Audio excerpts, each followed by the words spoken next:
సేవలో పాలు పంచుకుంటున్నావా సహోదరా, సహోదరి?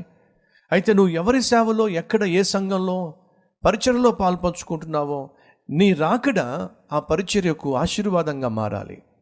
నువ్వు సేవలో పాలు పంచుకోవడం వల్ల ఆ అవకాశం ఇచ్చినటువంటి సేవకుడు సంతోషించాలి, ఆనందించాలి, ఆదరించబడాలి. అంతేగాని దేమా లాంటి వాళ్ళు సేవలో జాయిన్ అయ్యారు అనుకోండి, ఎప్పుడు జాయిన్ అవుతారో తెలియదు, ఎప్పుడు పోతారో తెలియదు. కొంతకాలం నమ్మకంగా ఉంటారు, సడన్గా మాయమైపోతూ ఉంటారు.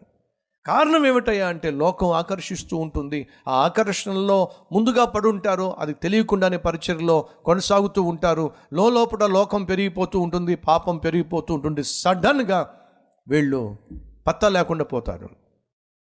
తిమోతితో అంటున్నాడు, తిమోతి, దేమా లోకాన్ని స్నేహించి నన్ను విడిచి వెళ్ళిపోయాడయ్యా. నేను అనుకున్నాను నాతో పాటు సేవలో ఉంటాడని, సహకారిగా ఉంటాడని, కానీ లోకాన్ని ప్రేమించాడు. సేవలో పాలు పంచుకుంటున్న సహోదరి, సహోదరుడా, జాగ్రత్త. నువ్వు దేవుణ్ణి, లోకాన్ని ప్రేమించడానికి వీలు లేదు.